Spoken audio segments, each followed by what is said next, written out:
suis Charline Brunet, représentante de la commission Villebrandt de l'AFH. Donc la commission, donc déjà l'AFH, c'est l'Association française des hémophiles, et la commission Villebrandt, c'est un groupe de personnes qui travaillent donc au niveau national pour en fait défendre les droits et défendre une certaine qualité de vie pour les patients Villebrandt. Donc comment on travaille? En fait, on a des pistes d'action. Donc la première piste qu'on a, qui est très importante, c'est la place de la parole des patients. C'est-à-dire qu'on se sent des fois en tant que patient pas forcément écouté ni pas forcément compris par les médecins, donc que ce soit des médecins spécialistes, ça arrive, comme des médecins non spécialistes. Et donc la commission Villebrandt est là pour alors du coup comment vous expliquer ça pour vous apprendre un petit peu comment communiquer avec ces médecins. Donc pour ça on propose des week-ends d'éducation thérapeutique. Donc pour apprendre à mieux communiquer sur sa maladie. Et on travaille aussi avec les médecins, donc plus pour les sensibiliser par rapport à la maladie de Villebrandt, et aussi pour expliquer aux médecins non spécialistes qu'est-ce que c'est et à quoi il faut faire attention. Donc pour ça, on a travaillé avec des médecins qui sont d'accord pour travailler avec nous et des spécialistes cette fois, pour écrire des petits guides pour informer les médecins. Donc par exemple, il y a un guide pour les dentistes, donc ça c'est super intéressant, parce qu'il y a beaucoup de dentistes qui ont un peu peur de soigner les patients Villebrandt. Et donc, ça c'est arrivé qu'un dentiste refuse de soigner un patient parce qu'il a une maladie de Villebrandt. Donc, ce petit guide, il explique aux dentistes quels sont les protocoles, comment il faut faire, ce qu'il faut faire, pas faire, etc. Donc, c'est super pratique pour communiquer.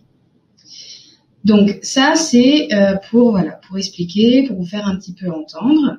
Et la commission Villebrandt travaille aussi sur échanger entre nous, parce que des fois on se sent un petit peu isolé, comme je vous disais au départ.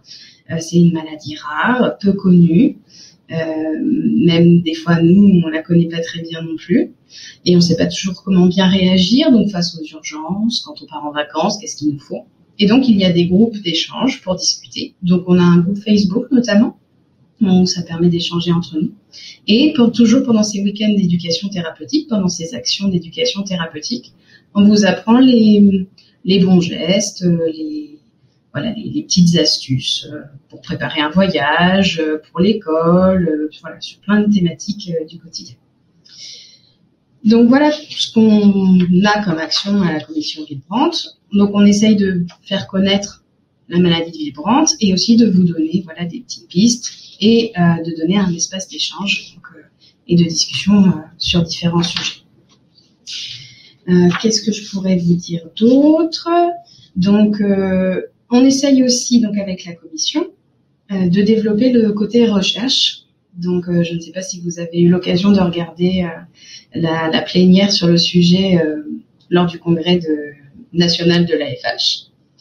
Mais il y a toute une partie où il y a des traitements qui commencent à se développer, donc des pistes en tout cas de traitements qui se développent, complètement novateurs. Et il y a vraiment des trucs très chouettes sur de futurs traitements possibles, avec dans l'idée que on est un petit peu en retard par rapport à l'hémophilie. Et donc on essaye de rattraper tout ça. Voilà pour ça. Et donc évidemment, pour soutenir toutes ces actions, on a besoin de personnes motivées, donc pas forcément qu'au niveau national, mais aussi au niveau régional, pour participer par exemple aux Journées mondiales de l'hémophilie ou organiser des collectes. Il y a plein de petites actions qui sont possibles. Donc n'hésitez pas à nous contacter, soit pour avoir des renseignements pour savoir comment vous pouvez participer à toutes ces actions, soit pour avoir un renseignement personnel si vous avez une question. Au niveau de la FH, on nous renvoie vos emails quand ça concerne la maladie de Villebrandt. Donc n'hésitez pas si vous avez des questions. À très vite.